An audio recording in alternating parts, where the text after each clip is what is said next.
Bienvenido, Juanjo. ¿Cómo está? Gracias por estar con nosotros y acompañarnos en un sábado a la noche. Ya no sabemos si es viernes, sábado, es lunes, domingo, pero es sábado y gracias por estar con nosotros.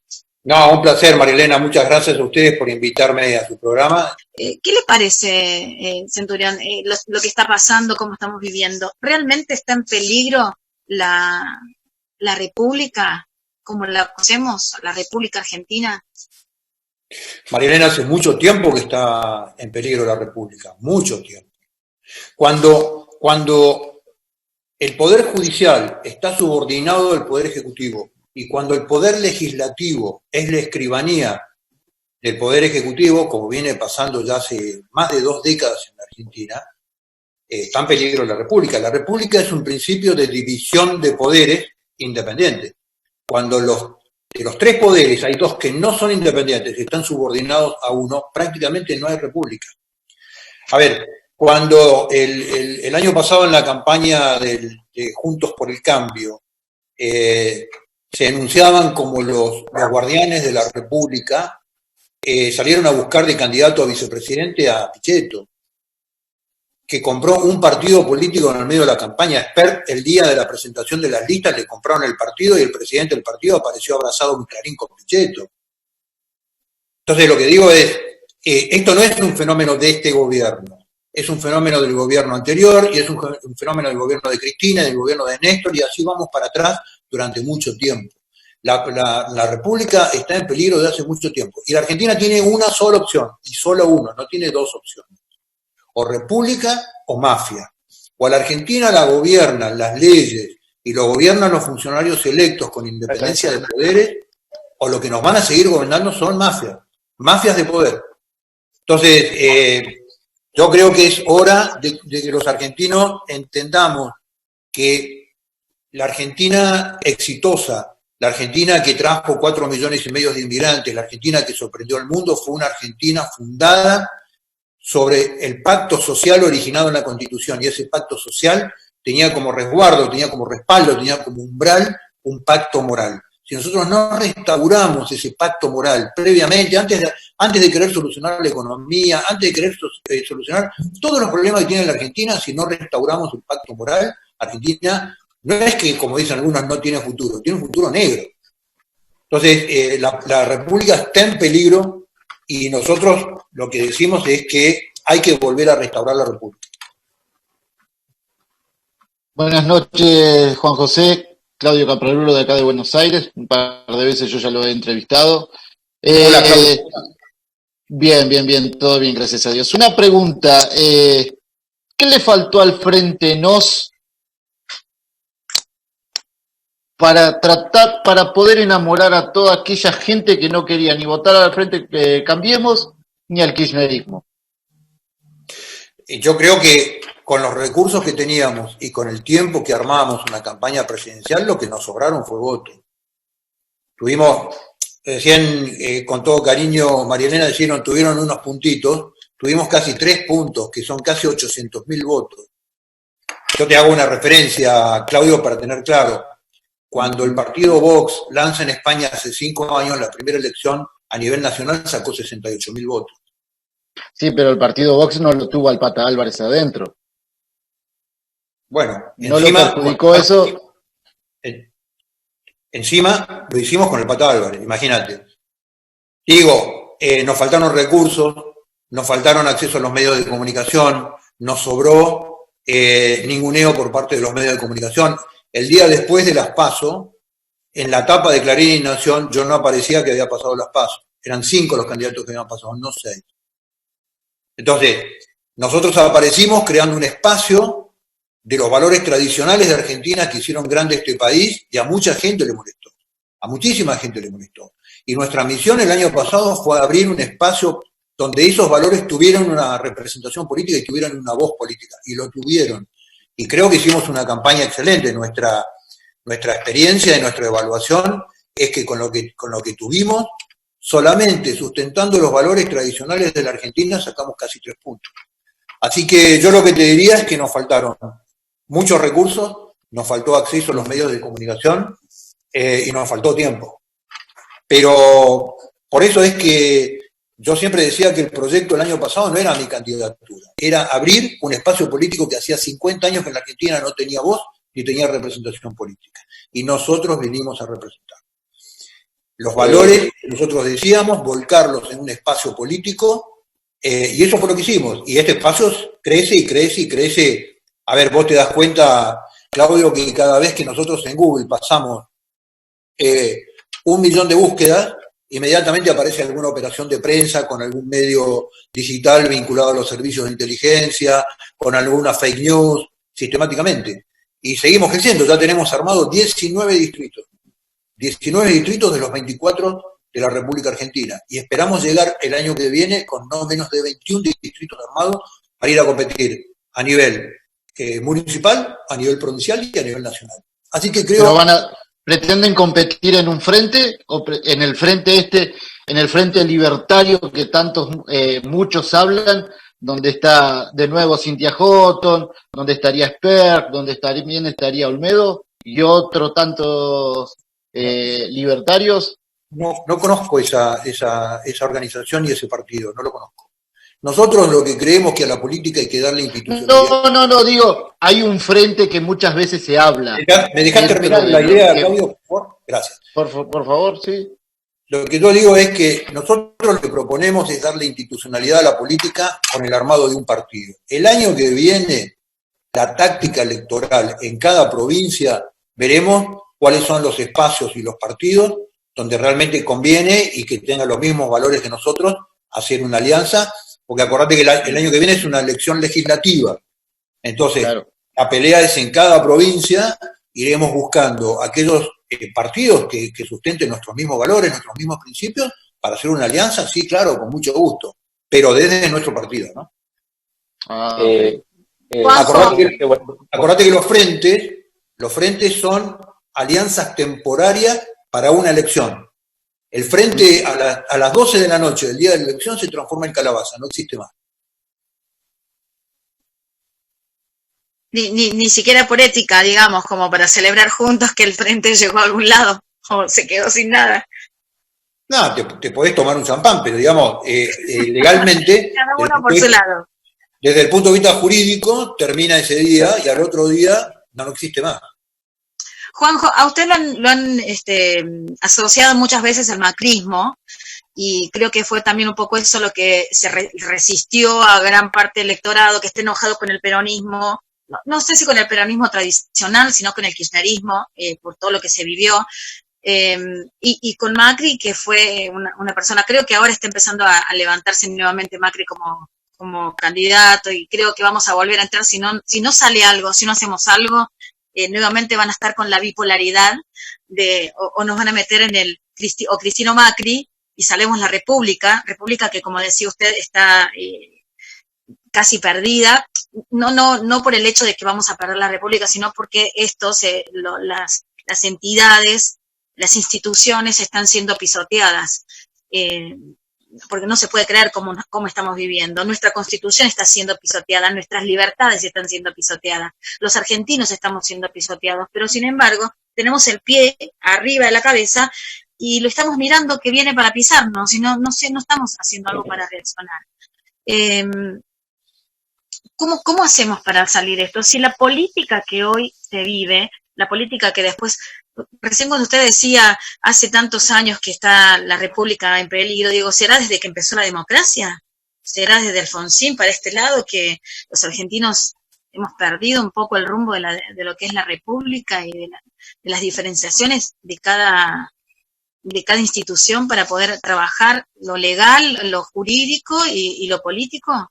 ¿Está todo tan mezclado? ¿Cuál es la pregunta? ¿Cuál sería la pregunta, María Elena? Espera, voy a arrancar. ¿Cómo hacemos para salir de esto? ¿Cómo hacemos si la política sigue trabajando de la misma manera? ¿Cómo se hace para salir de esto de la política favor con favor se paga, vos me das esto, yo te doy esto? ¿Cómo hacemos para salir de esa política que es tan y que nos ha traído hasta acá, ¿no? Que nos ha traído hasta acá, el arreglo, los manejos. En principio, la única persona del país que me asocia con el macrismo sos vos.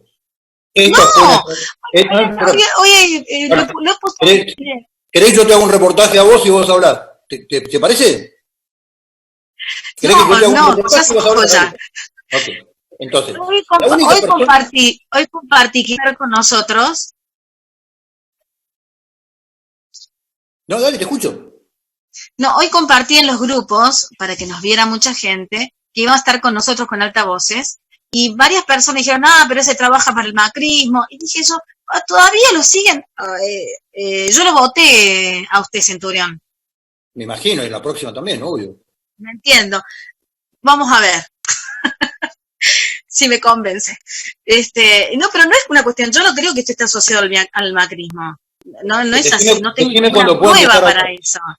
Decime cuando puedo empezar a hablar y yo ahora. Ok, gracias. Entonces, vos sos la única persona, y esta fue nuestra discusión en la entrevista del año pasado. Entonces, a ver, el macrismo, para poder existir, optó como estrategia electoral reinventar al kirchnerismo que estaba en el freezer. Y lo reinventó. Y así le fue. Y ahora el kirchnerismo está haciendo de nuevo la misma maniobra. Volver a reinstalar como adversario al macrismo. Este es un modelo viejo en la política. ¿Cómo se sale de esto? Con opciones nuevas. Por eso nosotros arrancamos el año pasado. Y todos me decían, bueno, pero tenés muy poca chance de ser presidente. Obvio, ya lo sé. Ahora, yo no lancé el año pasado con las intenciones de ser presidente. Lo que lancé el año pasado fue la oportunidad de abrir un espacio nuevo que tenga que ver con los valores históricos de esta Argentina, que hizo de esta Argentina un país grande, que tienen que ver con el respeto a Dios, que está en el medio de la Constitución Nacional en el preámbulo, la patria, la bandera, el trabajo, la producción, las libertades individuales. Eso fue lo que trajo 4,5 millones de inmigrantes al amparo de esa bandera, que está acá, a refugiarse en esa bandera, gente de distintos credos, de distintas religiones, de distintas etnias, que vivían prácticamente en sus países como vasallos, vinieron a ser seres libres a esta república. Esos son los valores que nosotros sostenemos. Ahora, obviamente el sistema político se autodefiende inventándose el adversario en forma permanente. Y esto es lo que está haciendo de nuevo el kirchnerismo, reinventando al macrismo como un adversario. Y yo te voy a volver a aclarar, yo nunca hice política con el PRO, yo ni siquiera soy afiliado al PRO. Yo fui funcionario público. Y acá yo te vuelvo a explicar una misma cosa. Cuando uno trabaja para el Estado Nacional, no trabaja para el presidente, trabaja para el Estado Nacional, no para el presidente. Entonces, a vos te convocan a colaborar en un proyecto que dice que va a transformar el país con todo un proyecto de transformación, y vos vas y ponés el hombro, dejás tu actividad privada, dejás de ganar plata, y te vas a ocupar un puesto de lucha a un lugar para ir a la transformación. Así fui yo a la Aduana Nacional, donde me denunciaron, casi me matan, terminé con una perforación de duodeno que me costaron 7 operaciones. Entonces, lo que digo gracias a usted hoy el Caballo Suárez está preso. Varios. Gracias a mí, varios están presos y otros... No, pero por las denuncias que usted hizo, por eso digo. Muchas de las cuales hice yo, sí es cierto. Claro, sí. Pero digo, yo nunca hice política. Yo te desafío, y desafío a todos tus seguidores, que encuentren una foto mía haciendo política, vestido de patito con amarillo, repartiendo boleta al PRO. Nunca hice política. La primera vez en mi vida que me presenté y me afilié a un partido fue a y porque lo armamos entre un grupo de dirigentes. Con lo cual, digamos, a mí me parece que la gente a veces se debate con una anteojera y no ve lo que le está pasando alrededor. Argentina se apaga como una vela. A ver, María Elena, tu abuelo y el mío vivían en un país que tenía el Producto Bruto Interno per cápita equivalente a los países del norte de Europa. Nosotros ya vivimos en un país equivalente en el PBI a los países del sur de Europa. Nuestros hijos ya vivieron en un país con el PBI equivalente a los países de Latinoamérica. Nuestros nietos van a vivir en un país con el Producto Bruto Interno de los países de África. Estos son números, no es un inventario. Hay que mirar la evolución del PBI de la Argentina, cada devaluación, cómo vamos cayendo en el escalón en el mundo, en Latinoamérica, y ahora ya estamos comparables a los países de África. Somos el único país de Latinoamérica donde los nietos somos más pobres que los abuelos. Ni en Bolivia, ni en Chile, ni en Paraguay, ni en Uruguay, ni en Ecuador, ni en Colombia, ni en Brasil, en ningún país de Latinoamérica, en términos de PBI per cápita, los nietos son más pobres que los abuelos. El único país es Argentina. Entonces, digo, ¿qué más necesita la gente? Entonces, la política que nos trajo hasta acá siempre va a estar de acuerdo. ¿O vos crees que cuando el macrismo decide que su adversario va a ser Cristina para polarizar la elección, ¿a quién elige de candidato a vicepresidente? A Pichetto. Pasan de un lado para el otro. Patricia Bullrich, Pichetto, todos pasan, los diputados, todos pasan de un lado al otro porque en el fondo son lo mismo, con distintas formas. Digo, ¿cómo hacemos para salir de esto si es lo mismo? ¿Cómo hacemos para salir de este círculo vicioso de la política? La política generemos una opción política nueva. Nosotros estamos trabajando en eso. Ya tenemos 19 distritos armados de la República Argentina, inclusive Córdoba, obviamente, ¿no? ¿Sí? Juan José, buenas noches. Hola. Omar te habla desde Buenos Aires. El único candidato que se plantó contra el aborto. Y bancaste todos los ninguneos, como decías vos, de los medios, de los panelistas de televisión que trataron a más no poder. Y digo, en relación al aborto, pareciese, digamos, aquellos que estamos a favor de las dos vidas, pareciese que es pelear contra todo el aparato mediático que creo que finalmente también y termina influenciando la política. Pareciese que este proyecto que están proponiendo, de legalizar el aborto, pareciese que se va a terminar, digamos, aprobando en el Congreso. Entonces, ¿hay posibilidades de que todavía se pueda respetar las dos vidas en Argentina? A ver, yo lo que creo que lo que vos ves en los medios no es lo que tiene en la cabeza la gente. Los medios están cooptados, lo mismo que el gobierno, por los intereses que vienen de afuera, de organizaciones internacionales que bancan toda la temática de ideología de género, toda la temática del aborto, como la Fundación Huésped. Cada vez que habla el presidente de la cuarentena, atrás lo ves parado al presidente de la Fundación Huésped en Argentina. Lo mismo la Parenthood, lo mismo la Open Society. La Open Society acaba de sacar, búsquenlo, Open Society, de Soros, acaba de sacar un listado hace más de 2 meses de los 41 políticos confiables para ellos de la Argentina. Bueno, ahí están todos los políticos. Está Fernández, está Pichetto, está Patricia Bullrich, están todos los políticos que están en todos los diarios, todos los días, están en la lista confiable del Sol. Ahora, esto parece la pelea de David contra Goliat. Y puede ser que sea la pelea contra David contra Goliat, pero David lo terminó durmiendo. A ver, cuando yo decía el 9 de julio, cuando San Martín estaba solo en Mendoza, tratando de conseguir plata para armar el ejército y escribía cartas todos los días a Tucumán, terminen de declarar la independencia, la Argentina parece imposible. Venían las invasiones del Alto Perú, amenazaba el imperio portugués por la frontera, venía una flota con una fuerza realista que no se sabía si iba a desembarcar en Lima o en Buenos Aires, y lo hicieron. Entonces, los medios tienen toda la voz del progresismo adentro de los medios y todo el lobby metido con dinero adentro de los medios. Ahora, cuando en el 2018 la ley fue al Congreso, salieron 3 millones de personas a la calle. Argentinos de a pie, con cochecitos, con bebés, con banderas, los sábados porque laburan, y los senadores en el Senado dijeron que no. Entonces yo pregunto, cuando el presidente Fernández dice, mando la ley, no la mando, no, todavía no es tiempo, lo que yo estoy convencido que no tiene el acuerdo de los senadores para sacar la ley del aborto. Entonces, bueno, con lo que usted dice, perdón, sí, dale. yo fui uno de los que marchó, en todas estuve, pero no todos acompañaron con el voto. No, porque me parece que como ya la ley había salido que no, que había sido rechazada la ley, la gente no percibió que venía el problema de otra ley inminente del aborto y optó por otras opciones, por la polarización que planteó el miedo. El gobierno de Macri hizo 6 meses de terror a través de los medios de comunicación con el tema de la polarización, ¿no? Cristina o yo. Y así terminó, ¿no? El miedo se le volvió en contra. Pero yo creo que el año pasado en las elecciones, más que influir el fenómeno pro vida, porque no había el horizonte de una ley del aborto en forma inminente, privaron otros recursos y lo que privó fue el gran mensaje de polarización que hicieron todos los medios de comunicación. Todo Pero jugando con el tema de la esto... economía, claro. ¿Mm? Juan José, buenas noches, le habla Paula de Tucumán.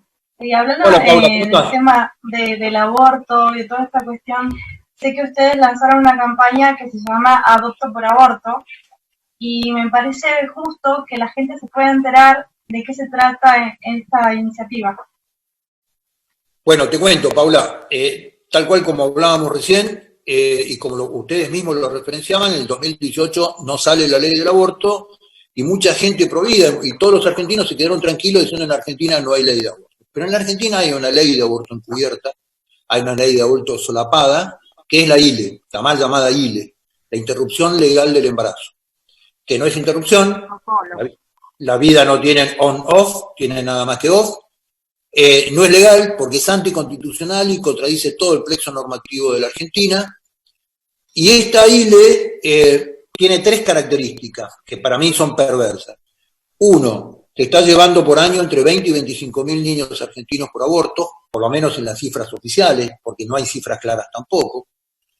En un país despoblado, abandonado. Segundo, está induciendo a nuestras jóvenes a la cultura del aborto porque inconscientemente y subliminalmente transforma un delito penado en el Código Penal como es el aborto, casi en un derecho. Y lo tercero, que es gravísimo, que presiona sobre todo el sistema de salud, en los médicos y en las enfermeras, para que vulneren su objeción de conciencia y el juramento hipocrático y se introduzcan en prácticas del aborto. Bueno, Rodríguez de Lastra ya es una prueba evidente de un médico que tiene una sentencia en suspenso por salvar a De hecho, él ha pasado por nuestro programa y lo ha contado, sí. Sí, todavía sigue. Un gran amigo, un tipo muy valiente. Uh-huh. Bueno, entonces, nosotros, ¿qué es lo que planteamos? El año pasado, Paula, en Paso de los Libres, Corrientes, hubo un fallo inédito de carácter jurisprudencial, sentó tanta jurisprudencia como lo sentó el fallo FAL, que es el origen de la ILE, ¿no? El fallo FAL, además, fue un fallo de muy baja calidad jurídica. ¿Cómo te envidio ese mate, Claudia? De muy baja calidad jurídica, porque fue dado ex post, un año después del aborto. Bueno, la jueza Lagarreta, la doctora Lagarreta, en Paso de los Libres, el año pasado, en el caso de una menor 2 veces violada por su padrastro y embarazada, en lugar de aplicar el protocolo de la ILE, busca en el registro de adopción de la República, de la provincia de Corrientes, un matrimonio que se ofrecía para ser padre, lo junta con la menor, se ponen de acuerdo y con todo el procesamiento judicial correspondiente, este matrimonio le dan una guarda temporaria hasta que el bebé nace. A los 45 días de nacido, la mamá, frente a un escribano, refrenda su intención de darle una adopción y a los 6 meses adopción completa. Caso cerrado, le diría que caso testigo cerrado, jurisprudencial. ¿Por qué? Porque atiende 3 temas fundamentales en este caso. Primero, atiende el conflicto de esta menor con su embarazo por el origen, que era una violación de su padrastro. Segundo, le da la oportunidad a un matrimonio que jamás hubiera podido tener chicos, tenía toda la intención de volcar su amor en un niño, en un bebé. Y tercero, considera al bebé jurisprudencialmente sujeto de derecho y no un objeto de desecho. Entonces, ¿y qué pasó con el padrastro? ¿Hay alguna acción? No, perdón, ¿hay alguna acción? Los violadores en Argentina vuelan por debajo del radar siempre. No sé, te digo la verdad, no sé cuál fue, no sé qué es lo que le pasó y está un poco afuera de este fallo. Pero es un tema, si querés, después lo tratamos, el tema de la... Qué buena frase la que acaba de decir lo de los violadores. Se la podríamos mandar el videíto a la señora Victoria Donda, que bueno, férrea defensora de violadores y pedófilos. Claro, obviamente, fue una de las férreas opositoras a que cumplan cárcel de por vida y para 2016. Que no el 2x1 a los violadores. Entonces son Dondas de las feministas que defienden a los violadores, ¿no? Sí. Siempre les digo, digamos, quieren, en el caso de una violación con un embarazo, le aplican la pena de muerte al bebé en lugar de darle cárcel de por vida al violador, ¿no? Pero bueno, entonces con este fallo de la doctora Lagarreta, formamos un equipo que armó un proyecto muy bueno porque tiene los fundamentos jurídicos, antropológicos, los antecedentes legales de por qué no es legal en la Argentina la temática del aborto, y que además contempla toda una institución de cuidado y guarda de la menor o de la mujer durante todo el tiempo de embarazo y después del embarazo, también como para ayudarla en este proceso de decir, termina con tu embarazo y da tu niño en adopción. Entonces, ese proyecto, como la cuarentena nos impide, de acuerdo al artículo 39 de la Constitución, juntar las firmas, el artículo 39 de la Constitución es donde habla de el derecho a peticionar que tenemos los ciudadanos, y requiere 1.5 del padrón, que son 500.000 firmas. Entonces, ¿qué es lo que hicimos? Armamos un portal que es www.firmanos.com.ar, www.firmanos.com.ar, donde ustedes entrando ahí van a poder leer todo el proyecto completo y acompañándonos con los datos que están en el portal, que es lo que pide la ley, los datos que pide la ley, nos acompañan con una firma y si pueden, por favor, transmítanselo a todos sus amigos, conocidos, a toda la gente provida, que hay que terminar con la ILE. Lo único que les pedimos es que nos den la oportunidad de dar el debate político. Por primera vez un partido político en la Argentina propone una iniciativa en contra de la ILE. Todos los partidos políticos aplaudieron y se hacen los tontos cuando uno le habla de la ILE. Somos el primer partido que va en contra de la ILE y les pedimos que nos den la oportunidad de dar el debate político para cambiar un protocolo de muerte y aborto como es la ILE por un protocolo de adopción prenatal que es un protocolo de vida. Acá le paso otra pregunta dentro de eso. Este proyecto de ley que busca hacer una ley en sí, ¿no tendría que ir dentro de la ley de adopción ya existente como algo anexado? No, porque, a ver, nosotros estamos elaborando un proyecto de ley de adopción. La ley de adopción a nosotros nos parece que es incompleta, nos parece que tiene mecanismos administrativos que son imperfectos. Vamos a hacer una propuesta de ley de adopción y en esa ley de adopción hay que tocar el tema embriones, que es un desastre en la Argentina, es lo único que no está regulado. En la Argentina está todo regulado. Vos querés poner un kiosco, tenés que conseguir 829 permisos. Ahora, el tema de embriones es un tema no regulado. Hay que regular el tema, que también es un tema álgido en la Argentina, de la subrogación de vientres y el tema de la adopción después del nacimiento. Nosotros lo que decimos es, hasta tanto discutamos la ley de adopción y hasta tanto adaptemos la ley de adopción, hay un mecanismo y hay un fallo jurisprudencial que es el fallo NNA, que es este fallo de paso de los libres. Queremos que reemplace al fallo FAL, que es el originario del protocolo de la ley. Después, si se puede ampliar una ley de adopción, mejor. Pero la ley de adopción me parece que va a ser un tema de discusión profundo, porque la ley es antigua, hay temas que no contempla, y me parece que hay que dar un debate muchísimo más de fondo. Lo que nosotros decimos es, no matemos más bebés. Acá hay un mecanismo. Después discutamos la ley de adopción. Yo le hago una pregunta y le paso un mate. Mientras le pregunto, le paso un mate. Mate virtual, eso no vale. Un mate virtual. Lo escuché muy enfurecido por el tema de el terrorismo de Estado, los hijos del terrorismo de Estado pudiendo cobrar a 70 pesos el dólar. No, yo a veces soy muy enfático, no enfurecido, pero realmente es enfurece a cualquiera. Es indignante. Le digo, le voy a cortar un momento. Toda la tropa suya está como loca, mandándole saludos a Gualeguaychú, un amigo personal que tenemos en común, el amigo Gabriel Valerini. Sí, manda saludos, me dice, acá está, de Gualeguaychú, Neuquén, Paso de los Libres, de todos lados están. Así que, bueno, le mando un abrazo a todos, a Gabriel, que seguramente está escuchando. Sí, a ver. Es un programa federal es un programa bien federal.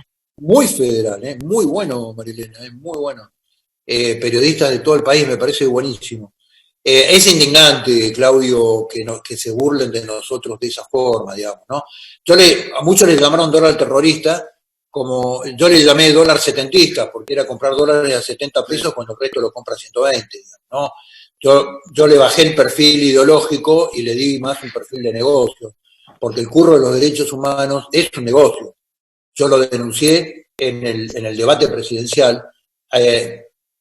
Hay pagados en indemnizaciones 2.000 millones de dólares y no quieren decir a quién le pagaron. Es el único secreto de Estado en la Argentina.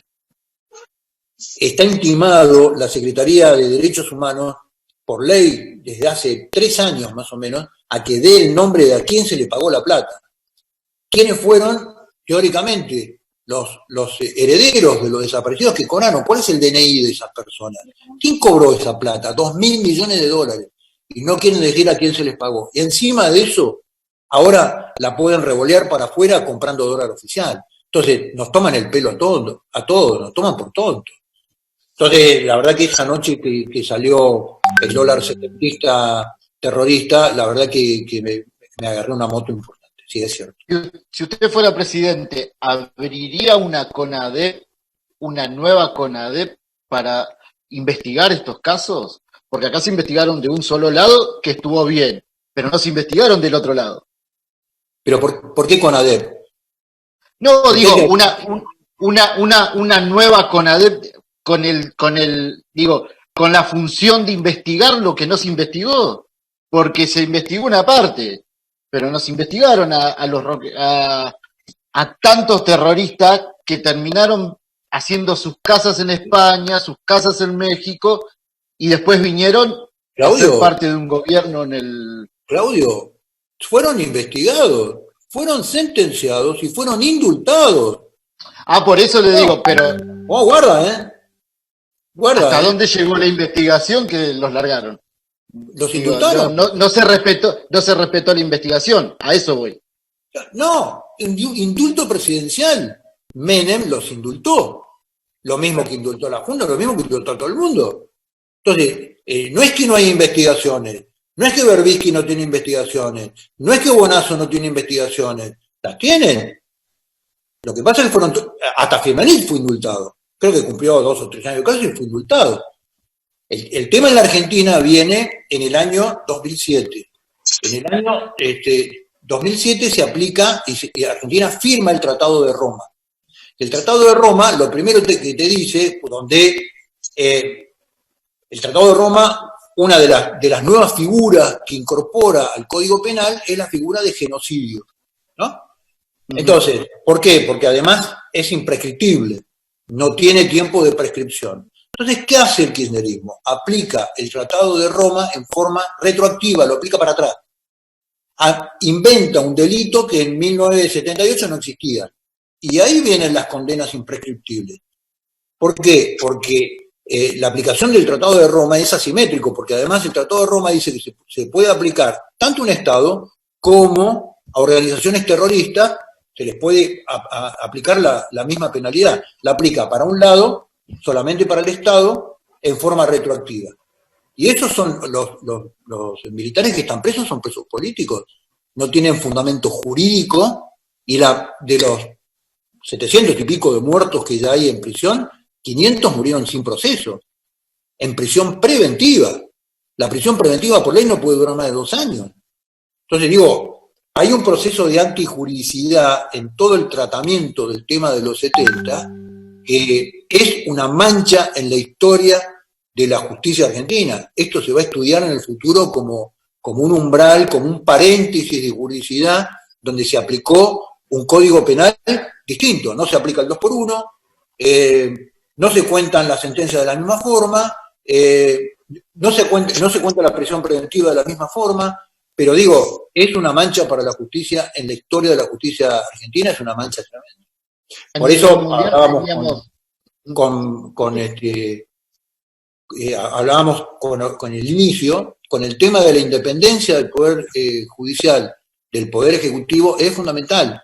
¿Por qué? Porque si no, la justicia lo que hace es sicariato, hace de sicario del Poder Ejecutivo y no aplica las normas y las leyes y los procedimientos legales.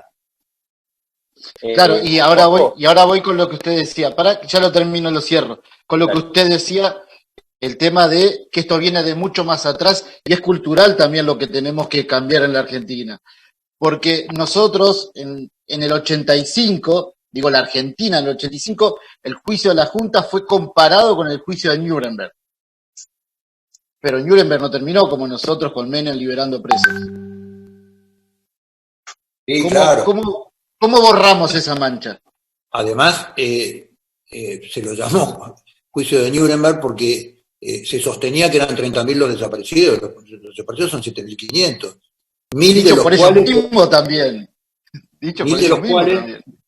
Mil de los cuales fueron en el gobierno constitucional de María Estela Martínez de Perón. Entonces, siempre la verdad, cuando la verdad es incompleta, no es verdad. Cuando la pretendida verdad es parcial, no es verdad. La única salida que tiene la Argentina de la temática de los 70 es la verdad completa.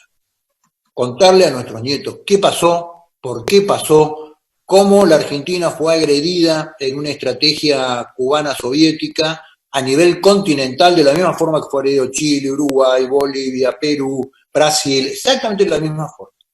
Y que las organizaciones terroristas en la Argentina produjeron más de 15.000 víctimas, que obviamente el Estado Nacional nunca indemnizó, ni nunca se preocupó. Todavía están sin indemnizar los soldados conscriptos muertos en los ataques a los cuarteles por parte de Montoneros y Alerta. Y a partir de ahí se produce, hay un decreto de aniquilamiento por parte de un gobierno constitucional de María Estela Martínez de Perón que ordena aniquilar las organizaciones terroristas. Y ahí se originó un proceso interno de la República Argentina que termina con 7.500 desaparecidos. Que son muertos, termina con 7.500 muertos, digamos. No, ninguna historia extraña. Juan José, la semana pasada, pasando a otro tema, hablamos con otro veterano también de Malvinas, por que había pasado días en Córdoba, de que parte de un colectivo LGBT bajó la Argentina en una plaza de Córdoba, en el Día de la Bandera, la bandera de multicolor. Y bueno, se generó una trifulca, un forcejeo ahí entre LGBT, parte de algunos héroes, pero los medios no quisieron levantar la noticia. No hubo un revuelo mediático porque hubo héroes de Malvinas que vamos a respetar, como nos dijo en su momento la semana pasada, hay banderas, pero no por encima nacional. ¿Vos cómo viste esa situación, siendo que también estuviste y probablemente conozcas a algunos de los que estuvieron ahí tras la bandera nacional? Sí, los conozco a todos, estuve en contacto con ellos durante todo el episodio. Ahí hay varios temas, digamos, en esto que vos mencionás, Omar. Primero, el intendente de Córdoba que autoriza y permite el arreado del pabellón nacional, lo cual es un delito como funcionario público, porque los mástiles públicos son del pabellón nacional y no hay otra bandera. Todo el resto son divisas. ¿Por qué? Porque dividen. Lo único que une, lo único que nos cobija, lo único que nos protege, lo único que nos une es la celeste y blanca. Entonces, que el intendente en forma permisiva y simpática hacia el colectivo LGTB y tirándole guiños a los lobbies internacionales LGTB, decir, mirá qué avanzado que estoy, cuando permite esa afrenta, ¿quiénes salen? Los veteranos de guerra de Córdoba. Con el presidente de la Federación de Veteranos de Guerra de Córdoba, había un montón de veteranos que han combatido conmigo de ellos, los llamé, los felicité, me puse a disposición de ellos, puse algunos abogados para que les sean soporte. ¿Y qué es lo que hicieron los veteranos de guerra? Reaccionaron con un deber primero patriótico y después cívico de que reemplacen el pabellón nacional por cualquier divisa, en este caso la divisa, además de un pequeño grupo ideológico enganchado y al servicio de lobbies internacionales para la introducción de la cultura del LGTBI. Pero cualquier otra divisa que hubiera sido izada en ese lugar hubiera estado mal izada. Lo único que va en un mástil público es el pabellón nacional, y eso es ley. Entonces, el funcionario público que permitió eso, primero, no tiene la menor idea de lo que es su deber de hacer cumplir las leyes. Segundo, no tiene la menor sensibilidad hacia el pabellón nacional. Entonces, en algún grado de la escuela se lo perdió. Y los veteranos de guerra, obviamente, los veteranos de guerra reaccionan siempre porque vieron morir compañeros y enterraron muchos compañeros defendiendo esa bandera. Y la mayoría de ellos, o todos ellos seguramente, pensaron y quieren que esa bandera sea su mortaja el día que vayan al cajón. Entonces siempre la van a defender. La defendieron en Malvinas contra los ingleses, la van a defender frente a cualquiera. Y yo celebro que en la Argentina ellos hayan sido un ejemplo del cumplimiento del deber patriótico y del deber cívico de volver a izar el pabellón nacional. Y además lograron volver a izarlo. ¿Se sigue considerando no héroe de Malvinas, como le dijo a Casanseu hace muchos años cuando lo entrevistó? No, claro, yo soy un soldado, digamos. Héroes son nuestros 649 muertos. Esos son nuestros héroes. Dios te da la categoría de héroe. Dios cuando te lleva y decide tu muerte, la vida y la muerte es un misterio de Dios. Pues en la guerra tenés un hombre con un disparo en la cabeza que sobrevive y una perforación de una esquirla en el pulmón que alguien muere. ¿Cuál es la lógica? No hay una lógica médica, no hay una lógica balística, no hay una lógica, ninguna lógica. Lo que hay es el misterio de la vida y la muerte. Y Dios te consagra a héroe cuando decide tu vida, con lo cual no, yo me considero un soldado, un viejo soldado con mucho orgullo, lo digo, y no soy nada más ni nada menos que un soldado argentino, y eso en la historia de la Argentina no es poca cosa. Pero héroes son... Solamente le voy a hacer una pregunta. ¿Nos puede contar? Lo saco ahora del tema político, ¿puede ser? Sí. 5 minutos. ¿Por qué con Casanseu usted tuvo seguramente muchos soldados dentro de los que comandó? ¿Por qué eligió a Álamos cuando le preguntó Casanseu? No, yo no lo elegía, lo conté lo que había hecho Álamo. Por eso, pero ¿por qué eligió? A ver, ¿qué pasa en la vida de un soldado que lo primero que encuentra es el que le dijeron un nombre, a usted le dijeron, cuénteme un nombre y usted eligió a él? ¿Qué fue lo que hizo él? Porque hay mucha gente que no lo conoce al relato. Primero, Álamo no era de mi sección, era de la sección del teniente Esteves y se agregó conmigo en el contraataque. Se podría haber quedado perfectamente en la posición que tenía. Segundo, Domingo Álamo prácticamente me salva la vida porque me cubrió cuando yo estaba bajo fuego, tratándolo de arrastrar al Cabo Fernández, me cubre con el fuego y logramos desprendernos. Con lo cual fue la primera que se me vino a la mente en ese momento. Vos te debes estar refiriendo a un reportaje que circuló hace unos días Sí, en la red. Por eso me estás preguntando. Sí, no, pero eso está en un libro de Casanseu, por eso le digo. Lo podría haber nombrado a Álamo, lo podría haber nombrado a Aguilera, lo podría haber nombrado a cualquiera de los soldados de mi sección. En ese momento lo nombré a Domingo Álamo, que es un tipo que yo lo quiero profundamente, y bueno, nada, en ese momento se me ocurrió nombrarlo a él. Bueno, yo le traigo un poquito de nuevo a lo que pasó y comentó usted. Después de este evento... No te veía, Marilena, perdón. ¿Cómo? No te veía en el... Sí, pero estoy acá y muy atenta con todo. Después del Día del Orgullo Gay, que los soldados de Malvinas, los ex veteranos, o los veteranos, porque ya están en los 60, son grandes hombres, la verdad que un orgullo. Lo tuvimos a Raúl Grosito los otros días acá charlando con nosotros también, y después de eso se empezó a hablar y es como que ahora hay un discurso de odio. No sé si usted lo nota, pero hay todo el tiempo, es más, el presidente dijo odiadores seriales, más en este tiempo de cuarentena, es como que ahora la grieta es entre odiadores y amadores. Odiadores de lo que ellos dicen o amadores de lo que ellos dicen, porque en realidad esta es la realidad. ¿Cómo usted se sienta frente a esto? ¿Cómo se siente? Digo, defender el pabellón nacional ante estos embates foráneos, ¿es ser un odiador? ¿Cómo nos metemos? No, hay que abordarlo al revés, es ser un amador, digamos. Uno se mete porque ama su bandera y siente un deber frente a ella. Yo con esta filosofía progre de fundamentar la naturaleza, nosotros fundamentamos la identidad de las personas en hombre o mujer por un tema de naturaleza, es un problema de identidad específico, biológico, científico.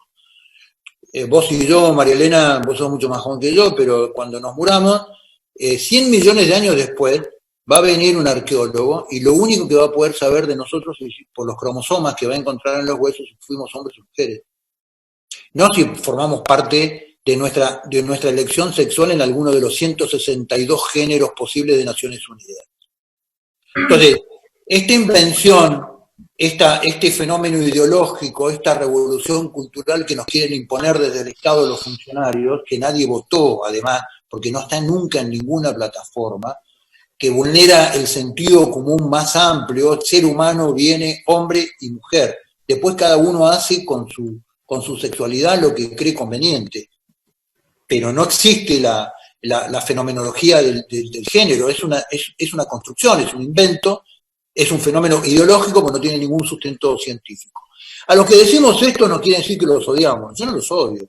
Lo que digo es, hagan lo que quieran, pónganse tutú, vístanse de turquesa, a mí no me importa. Lo que digo es, no tienen por qué hacer la revolución cultural desde el Estado y con nuestros impuestos y a través de la ESI enseñándolo a nuestros hijos y a nuestros nietos. Eso es lo que yo no voy a permitir. ¿Por qué? Porque cada uno puede hacer de su vida y yo respeto la elección de cada individuo en la República Argentina y en el mundo que haga de su vida lo que cree que tiene que hacer y que le rinda cuenta a Dios. Después, crea o no crea en él. Lo que digo es, esta cosa de venir a imponernos una ideología y además desde el Estado, porque no existiría toda esta temática LGTBI si no es desde los Estados. Desde la sociedad esto no se promueve, porque yo digo, ¿por qué en la ciudad de Buenos Aires el tratamiento de hormonización de una persona que quiere cambiar de sexo es gratuito? ¿Por qué lo pagamos todos? Cuando hay serias dificultades para atender patologías médicas serias al resto de los habitantes. Entonces, a los que nos oponemos a eso nos dicen odiadores. Yo lo que diría es que al presidente Fernández, que odio es lo que están haciendo con el campo, rompiendo los hilobolsas a un chacarero. Eso es odio. Y ese es odio implementado desde el poder. Entonces yo le diría que se fije que los odiadores lo tienen muy cerca. Cristina a mí me parece que es una persona que convive y lleva su vida con un nivel de odio fenomenal. No sé a quién, ¿no? Creo que a todos. Menos a su círculo íntimo. Pero, digo, me parece que el odio lo tiene mucho más cerca de lo que él cree. Lo tienen las madres de Plaza de Mayo, cuando ponían la cara de Mirta Legrand para que los chicos le escupan y le enseñaban a escupirlo. Él tiene el odio. Eve de Bonafini los otros días que los trató a la gente del campo, que hay que matarlos, y vos decís, ahí está, eso es una odiadora. Esa es una, pero con una impunidad. ¿Por qué nadie actúa de oficio y va y le dice, mire señora, cállese la boca o la metemos preso? ¿Por qué nadie hace eso? ¿Por qué no hay gente que sigue, abogado, un fiscal? Porque la justicia depende del Poder Ejecutivo. Volvemos de nuevo a, ¿te acordás cuando arrancamos la charla? Entonces, mientras la justicia trabaje para el poder y mientras el Parlamento trabaje para el poder, estas cosas en la Argentina van a seguir pasando. Si no, no te explicás a una persona como Bonafini, 40 años de trayectoria y nadie se anima a tocarla. Le entregaron sueños compartidos. Era tal su perfil que podía hacer cualquier cosa, puede curar, operar a corazón abierto, opinar de cualquier tema, pero además dijeron puede hacer departamento. Y lo pusieron además en junta a Bonafini con el parricida. Faltaba el trío, faltaba Frankenstein. Y le dieron plata de los impuestos para hacer departamentos y se la robaron. Y no fue presa. Nadie se atreve a dar el procesamiento de Bonafini. Bueno, esa es la Argentina que nosotros queremos cambiar. Yo me quedé con lo que usted decía de que la justicia va de mano, va junto con el poder ejecutivo. Pero en el gobierno de Macri hubo un piquete cada 2 días en la ciudad de Buenos Aires, habiendo un protocolo, y la justicia no lo hacía cumplir. Pero era el protocolo de Patricia Bullrich, era como la revista Villini. Pero la justicia no lo hacía cumplir porque decían que ponían los chicos adelante, era avasallar contra la gente. Tampoco lo hacía cumplir. La justicia le tiró en contra. tampoco lo hacía cumplir el jefe de gobierno de la Ciudad de Buenos Aires, ni el gobernador de ninguna provincia. Entonces, yo lo que digo es, nos manejan como a tontos. Ya sacamos el protocolo TPQT, sí, ¿y quién lo va a hacer cumplir? Andá a decirle a un policía, sáquelo. Sí, dígale que al juez que me lo haga sacar. ¿Por qué? Porque si no va preso el policía. A ver, recordemos cosas que son cruciales en la Argentina. El comisario, jefe de la comisaría número 1 de la Ciudad de Buenos Aires de la Policía Federal, que defendió la Casa de Gobierno el 19 de diciembre del año 2001, está preso. ¿Se acuerdan? Sí. El tipo que fue el último guardián para que las hordas traídas por Duhalde y toda su banda a la a saquear la Ciudad de Buenos Aires no lleguen a la Casa de Gobierno, ese tipo está preso. Con lo cual, ¿qué es lo que han hecho durante 4 décadas? Han destruido las instituciones. Las Fuerzas Armadas, la justicia, la seguridad, las fuerzas policiales, institución, todo. Y lo único que quedaron fueron ellos. Entonces, tienen a todo el Estado trabajando para ellos. Pero sí, yo estoy de acuerdo. A ver, vos me decís, los jueces no le dieron a Macri, pero lo que dice Fernández es que la justicia trabajó para Macri procesando a Cristina, a Lázaro Báez, a toda la cleptocracia. Cuando entró en la causa de los cuadernos, ¿cómo le llamó el kirchnerismo a eso? Lawfare, ¿no? Nos combaten con la ley. Entonces, digo, la justicia, ¿qué hizo la justicia cuando se fue el gobierno de Macri? Agarró las carpetas de la causa de los cuadernos, la metió en un archivo y terminaron las causas. Ya salió. Bueno, de hecho, muchos periodistas y le matamos el secretario. Claro, por la duda. No me consta, Claro. pero digo, sospecha. Pero digo, salió Vudú, ¿no? El que se robó la máquina de hacer billetes, ya salió. Salió Lázaro Báez, empiezan a salir todos. Entonces la justicia, vuelvo a decir, ¿sabes cómo dice la justicia cuando cambia el gobierno? Entre los jueces, el chiste entre los jueces, hay que empezar a desempolvar las causas. Van al estante, pasan el plumero, sacan la causa vieja del gobierno anterior y las ponen a funcionar. Entonces así la República... Pero la justicia, pero los jueces son intocables también, porque no se pueden cambiar, ellos no pagan los impuestos que todo el mundo sí paga, tienen unos sueldos impresionantes. Ahora, seamos justos también. Hay jueces No por dinastías, ¿no? yo estaba hablando de la justicia. Hay jueces probos en la Argentina y hay jueces dignos en la justicia. El otro día, un juez de Santa Fe, no me quiero quebrar el nombre, pero algo muy parecido a Lorenzelli, frente al tema de Vicentín, le dijo al presidente, no, mire, esto es un proceso de quiebra, usted no puede intervenir acá, y lo sacó carpeta. Y el presidente retrocedió con toda la furia de que iba a expropiar y que se iba a hacer cargo de Vicentín y lo sacó vendiendo almanaque. Entonces, ahí ayudó mucho también que la gente se movilizara. Sí, está bien, pero el juez lo tiene que decir. Porque la gente hizo retroceder al gobierno, no la justicia. Pero la justicia también, porque el juez dijo, no tiene lugar para hacer esto usted. El juez terminó. Tiene justicia en este caso. El juez terminó porque si no parece que todo está mal. El juez terminó en un rol sumamente finito, como es el rol de un juez, probo, decente. A mí me parece que hay jueces buenos, y no todo está perdido en la Argentina. Juan José, queremos agradecerte, ya la hora del tiempo, queremos agradecerte, no sé si querés cerrar con una idea de todo lo que queremos agradecerte por estos minutos. Yo les agradezco a ustedes que me inviten a una charla tan linda con periodistas federales que hacen preguntas y tienen visiones de todos lados del país. Yo lo que les digo a los argentinos es que hay un país posible. Hay un país posible y hay un futuro promisorio para nuestros nietos, para este país, en un mundo que en el año 2050 prevé alrededor de 7.500 millones de personas en capacidad, con ganas y con deseo, por ejemplo, de consumir proteína animal que Argentina produce en forma extensiva. Argentina tiene un lugar en el mundo, Argentina es un país viable y es un país que ha sido poderoso, rico y generoso y puede volver a hacerlo si nosotros somos capaces de generar una clase dirigente con cabeza estratégica, honestos y patriotas. Son las 3 características de la próxima clase dirigente que nosotros tenemos que elegir para que gobierne los destinos de este país.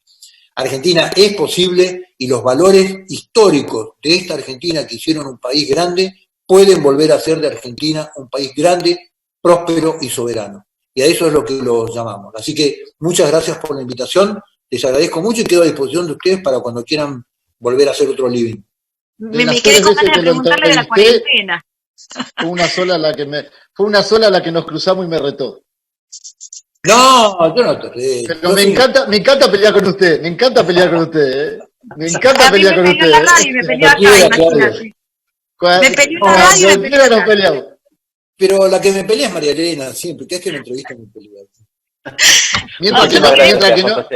Yo me quedé con ganas de preguntarle de la cuarenterna, que cómo salíamos, ¿no? Pero bueno, hagamos otro programa de cuarentena. Acá alguien solamente preguntó, porque le vamos a hacer solamente una pregunta rápida de alguien que preguntó acá, de toda la gente. Muchísimas gracias a todos. Iba a decir a todos por burla, pero no. Está Centurión y no le va a gustar que le diga todo. Eso es para el presidente. Yo le voy a hacer una pregunta en base a... Sí. ¿El servicio militar corrige a la gente? No, el servicio militar no es un correccional. El servicio militar... Porque mucha gente piensa eso, por eso le pregunto. No, por eso te lo digo, no es un correccional, no es un reformatorio, no es para que los pibes vayan a enderezarse. El servicio militar lo que debe hacer es formar a un hombre en el uso de las armas para defender a la patria, y formar un soldado, y formar un hombre para el sistema de defensa. Puede ser voluntario, en otras épocas era con cripto, pero yo me niego a que se use y se conciba el servicio militar como un reformatorio. La escuela y la sociedad y las familias deben educar al ciudadano, y el servicio militar lo que debe hacer es proporcionarle las herramientas, el entrenamiento, el espíritu, la moral y los conocimientos para que sea una herramienta del sistema de defensa nacional, pero no puede ser un sistema correccional.